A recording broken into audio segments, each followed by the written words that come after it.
नमस्कार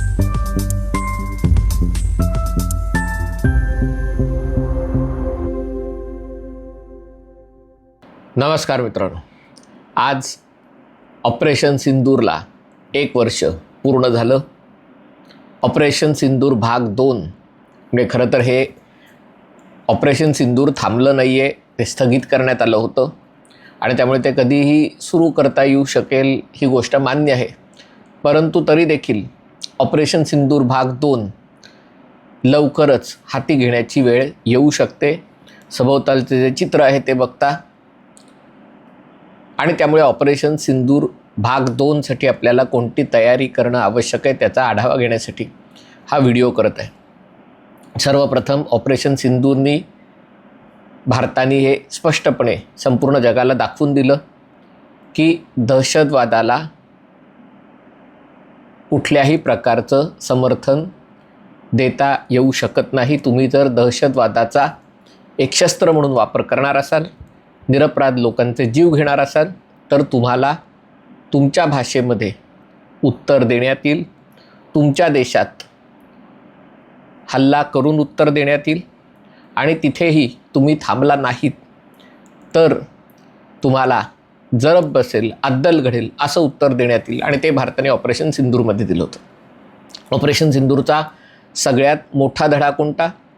तुमच्यापैकी बऱ्याच जणांना हे आवडणार नाही, पण त्यानंतर झालेल्या 2 युद्धांनी हे स्पष्टपणे दाखवून दिलेलं आहे की युद्ध सुरू करणं सोपं असतं. युद्ध सुरू करणं हे चक्रव्यूहात शिरण्यासारखं असतं. चक्रव्यूह भेदणं अवघड असलं तरी शक्य असतं, पण चक्रव्यूह भेदून झाल्यावर त्यातनं बाहेर येणं हे अधिक अवघड असतं.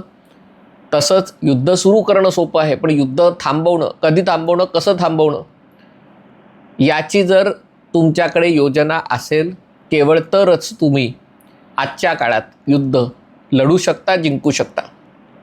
आज तुम्ही बघताय अमेरिकेसारखा बलाढ्य देश, इराणसारखा कफल्लक देश, काही नसलेला देश, तरी देखील आज 2 महिने उलटून गेले, गुंतून बसलेले आहेत. इराण बेचिराग झाला आहेच आहे, म्हणजे इराणचं सैन्य दल बेचिराग झालेलं आहेच आहे, पण अमेरिका देखील त्यातनं बाहेर पडू शकत नाही आणि रोजच्या रोज अब्जावधी डॉलरचा खर्च अमेरिकेला करावा लागतो आहे. कशासाठी त्यांनाही माहिती नाही.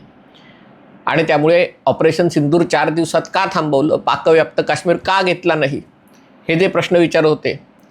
आजच्या काळात दुसऱ्या देशाचा प्रदेश जिंकणं आणि तो स्वतःच्या देशाला जोडणं जवळपास नामुमकिन झालेलं आहे. ते केव्हा शक्य होईल जर त्या भागातले लोक तुमच्या बाजूचे असतील. आणि पाकव्याप्त काश्मीर, तसा पाकव्याप्त काश्मीर फार मोठा नाही आहे, पण त्यातली जी लोकसंख्या आहे ती भारताच्या धार्जिणी नाही आहे. असं नाही होणार की भारतीय सैन्य उद्या तिथे घुसलं तर तिथले लोक भारताचं स्वागत करतील. आणि जर ते तुमच्या बाजूचे नसतील तर तुम्ही दुसऱ्या देशाची छोटी भूमी स्वतःच्या ताब्यात ठेवण्यासाठी प्रचंड खर्च आणि प्रचंड बलिदान, मोठ्या प्रमाणावर बलिदान द्यावं लागतं. हा झाला पहिला मुद्दा. दुसरा मुद्दा जो या इराण युद्धाने दाखवून दिलेला आहे की हे युग असिमेट्रिक वॉरफेअरचं आहे. हे एका प्रकारे अभिमन्यूच्या हत्येनंतर जसं महाभारतातलं युद्ध झालं, सुरुवातीला सगळेजण नियम पाळत होते. सूर्योदयाला युद्ध सुरू व्हायचं, सूर्यास्ताला युद्ध सुरू व्हायचं, प्रत्येकाने आपापल्या बरोबरीशी लढायचं. जर एखादा योद्धा असेल, त्याचं शस्त्र खाली पडलं, तो रथावरनं खाली उतरला तर दुसऱ्यांनी त्याला तेवढी संधी द्यायची. हे धर्मयुद्ध होतं. पण अभिमन्यू वधानंतर हे धर्मयुद्धाचे नियम दूर सारले गेले. हे जे युद्ध आहे ते असिमेट्रिक युद्ध आहे. असिमेट्रिक युद्ध म्हणजे त्यात वीज तोडणं, इंटरनेट तोडणं, ऊर्जा पुरवठा बंद करणं, त्या देशाची आर्थिक परिस्थिती खिळखिळी करणं, सायबर हल्ल्याद्वारे त्या देशाची सगळी व्यवस्था निकामी करणं, हा जसा त्याचा एक भाग आहे, तसा दुसरीकडे जे इराणनी केलं, जे $20,000 $30,000च्या ड्रोननी त्यांनी अमेरिकेचे अब्जावधी डॉलर किमतीचे रडार, विमानं, नंतर ज्याला अर्ली वॉर्निंग कंट्रोल सिस्टीम्स असतील, इंधन भरणारी विमानं, असे महत्त्वाचे ॲसेट्स उद्ध्वस्त केले. आणि ते उद्ध्वस्त करायला कधी 95%, कधी 98% इराणचे ड्रोन आणि क्षेपणास्त्र हवेतल्या हवेत नष्ट करू नये. जे 5%, 10%, जे काही 2% जे लक्ष्यावर आदळले त्यातनं होणारं नुकसान, आणि त्यामुळे तुमच्याकडे एवढ्या प्रचंड प्रमाणावर शस्त्रास्त्र पाहिजेत की तर तुम्ही अनेक आठवड्यांचं युद्ध लढू शकाल. आता ही शस्त्रास्त्र निर्माण करायची म्हणजे उगाच पैसे अडकवण्यासारखं आहे. कारण जर शस्त्रास्त्र वापरली गेली नाही तर मग त्याचा उपयोग काय? म्हणजे तुम्ही खर्च करून ठेवता आणि काय शोकेसमध्ये ठेवायचे शस्त्रास्त्र, जेव्हा लागतील तेव्हा त्याचा उपयोग नाही. आणि म्हणून ज्याला ड्युअल यूज म्हणतात, जो नांगर शेताला लावता येतो तो नांगर दुसरीकडेही लावता येतो. आणि त्यामुळे शस्त्रास्त्र ही अशी पाहिजेत ज्याचा एरवी तुम्हाला वापर करता आला पाहिजे. आणि त्यामुळे कुठली गोष्ट करता येईल तर ड्रोन्स जे तुमच्या शेतीसाठी उपयोगी ठरू शकतात, जे तुमच्या इमारतीच्या पाहणीसाठी उपयोगी ठरू शकतात, जे तुमच्या औद्योगिक क्षेत्रामध्ये उपयोगी ठरू शकतात, तेच ड्रोन शत्रूच्या देशात जाऊन त्याच्या लक्ष्यावर आदळण्यासाठी, त्याचा मागोवा काढण्यासाठी, त्याच्यासाठी उपयोग होऊ शकतो. आणि त्यामुळे अशा प्रकारची शस्त्रास्त्र बनवली पाहिजे. दुसरी गोष्ट रोबोटिक्स, त्याच्यावर मी एक व्हिडिओ करणार आहे. मी आज जे बघितलं ते खरोखर थक्क झालो. पण अशा प्रकारची शस्त्रास्त्र जी पारंपरिकरित्या शस्त्रास्त्र नाही आहेत, पारंपरिक शस्त्रास्त्र तुमच्याकडे हवीच. अत्याधुनिक विमानं, अत्याधुनिक जहाजं, अत्याधुनिक ज्याला इलेक्ट्रॉनिक सिस्टीम, हे सगळं हवंच. पण त्याच्या जोडीला शत्रूला गुंतवून ठेवेल अशा प्रकारची दुय्यम शस्त्रास्त्र जी स्वस्त असतील, जी कामचालाऊ असतील, तीही मोठ्या संख्येने उपलब्ध असणं, ती शस्त्रास्त्र देशात वेगवेगळ्या ठिकाणी निर्माण करणं. एकाच ठिकाणी तुम्ही सगळे गोष्टी ठेवू शकत नाही. कारण आजचं युग हे ड्रोनचं युग आहे. ऑपरेशन सिंदूरच्या याला पाकिस्ताननी ड्रोनचा मारा मुख्यतः भारताच्या सीमेवर पंजाब आणि काश्मीर या भागामध्ये केला. पुढच्या वेळेला ड्रोनचे हल्ले मुंबईवर होणार आहेत, गुजरातवर होणार आहेत. हे शहीद ड्रोनसारखे 1000 किलोमीटरचे, 2000 किलोमीटरचे ड्रोन आणि शेकडो ड्रोन येणार आहेत. ते निकामी करण्याची यंत्रणा आपल्याकडे पाहिजे, किंवा अल्पावधीत ती यंत्रणा उभी करायची ताकद पाहिजे. हाही एक धडा आहे. आणखीन एक धडा, जसंही म्हटलं की जे अमेरिका आत्ता करण्याचा प्रयत्न करत आहे त्यांना तितकंसं यश मिळालेलं नाही आहे. अमेरिकेने स्वतःच्या देशात केलं असेल, पण ज्याला हवाई छत्री उघडणं, इस्रायलने ती त्यांच्या देशापुरती केली आहे. त्याच्यामध्ये आयरन डोम, डेव्हिड स्लिंग आणि त्याच्यावरती आणखीन एक छत्री म्हणजे इंटरकॉन्टिनेंटल बॅलिस्टिक मिसाईल्स, ते प्रतिरोधक करणारी यंत्रणा तुमच्याकडे पाहिजे. लाँग टर्म आणि मीडियम टर्म क्षेपणास्त्र उद्ध्वस्त करणारी, निकामी करणारी यंत्रणा पाहिजे. Short term rockets, missiles, drone नष्ट करणारी यंत्रणा पाहिजे. आणि ही सगळी यंत्रणा, ही काही सगळी तुम्ही तयार करू शकत नाही. त्यातलं काही भारतीय, बऱ्याचशा गोष्टी भारतीय तसं धरून चालू, पण बाकी अमेरिकन आहेत, इस्रायली आहेत, फ्रेंच आहेत, रशियन आहेत. या सगळ्या शस्त्रास्त्रांचं एक दुसऱ्याशी संवाद, एकत्र या यंत्रणेने काम केलं पाहिजे. ती गोष्ट अतिशय महत्त्वाची. पुढचा मुद्दा आहे, या युद्धामध्ये नुकसान होणं स्वाभाविक आहे. आणि त्यामुळे भारताची विमानं पडली का, पडली तर किती पडली, जसं भारताची अधिकृत भूमिका होती की या गोष्टीला काही अर्थ नाही आहे आणि त्यात काही लाज वाटण्यासारखी गोष्ट नाही. बघा, अमेरिकेची या इराणच्या युद्धात अनेक विमानं स्वतः फ्रेंडली फायरमध्ये पाडली गेली. म्हणजे कुवेतनीच अमेरिकेची विमानं पाडली, मित्र देशाची विमानं पाडली. काही विमानं इंधन भरताना पडली, काही विमानं खडी विमानतळावर असताना त्याच्यावर इराणचा ड्रोननी हल्ला करून पाडली गेली. एक F-35 विमानं ही बहुतेक इराणमध्ये पाडण्यात आलं. आणि अमेरिकेसारख्या अत्याधुनिक देशाची जर ही अवस्था असेल, त्यामुळे शस्त्रास्त्र आपलं हे होऊ शकतं. पण त्याचा उपयोग कशासाठी केला, शत्रूला नेमका कोणता संदेश द्यायचा होता.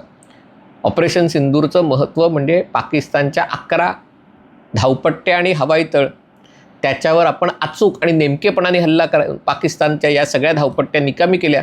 संदेश पाकिस्तानला गेला की अजूनही तुम्ही युद्ध सुरू ठेवणार असाल तर तुम्हाला ते इतकं महाग पडेल की मग तुमचं जबरदस्त आर्थिक नुकसान होईल. तीच गोष्ट पाकिस्तानच्या अण्वस्त्र साठ्याबाबत झाली असं सांगितलं जातं. अधिकृत त्याच्याबद्दल कोणी काही बोललेलं नाही आहे.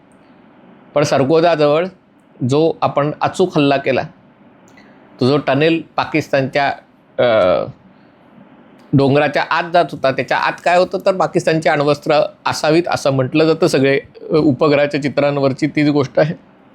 आणि त्यामुळे शत्रूचा सगळा इंटेलिजन्स आजच्या तारखेला तुमच्याकडे असणं, टार्गेट्स लॉक करणं म्हणजे उद्या जर युद्ध झालं, परवा युद्ध झालं, 6 महिन्यांनी युद्ध झालं, वर्षभराने युद्ध झालं, तर पाकिस्तानच्या नेमका कुठे मारा करायचा आहे त्यावर फुल्या मारल्या गेल्या पाहिजेत. आणि त्याचं ट्रॅकिंग, कारण अनेक प्रकारचे ॲसेट्स आहेत, हे मुवेबल ॲसेट्स आहेत. पाकिस्तान काही ते सगळे एकाच ठिकाणी ठेवणार नाही, त्याची वाहतूक करेल इकडनं तिकडे. पण एकदा तो ॲसेट त्याच्यावर लक्ष केंद्रित केलं की ते सगळीकडे जाऊ शकेल. पुढचा भाग याच्यात असणार आहे तो म्हणजे आर्टिफिशियल इंटेलिजन्स आणि रोबोटिक्सचा वापर.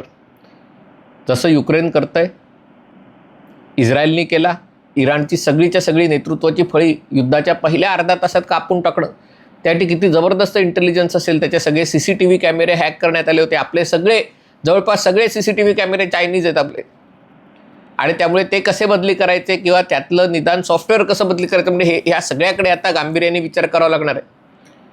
आणि त्यामुळे ऑपरेशन सिंदूर जेव्हा दुसरा भाग सुरू करायचा असेल, सुरू करण्याचा इच्छा असेल, तेव्हा ते आपण करू. पण त्यासाठी आपली इंडस्ट्रीयल कपॅसिटी, आपली टेक्नॉलॉजिकल कपॅसिटी, तंत्रज्ञान क्षेत्र, औद्योगिक क्षेत्र, टॅलेंट, कौशल्य पाहिजेत लोकांकडे. भविष्यात सैनिकांची जागा रोबोट्स आणि ड्रोन्स घेतील, ही वस्तुस्थिती आहे. आणि त्यामुळे या सगळ्याची तयारी करताना आपला शत्रू जे करतोय त्याच्या 2 पावलं पुढे असणं आवश्यक आहे. चांगली गोष्ट आहे की ऑपरेशन सिंदूरला 1 वर्ष होत असताना त्याच्याबद्दल जे काही मळभ आलं होतं, कारण या गोष्टीत मान्य करायला पाहिजे की पाकिस्ताननी प्रचारतंत्रात आपल्यापेक्षा अधिक सरस कामगिरी केली.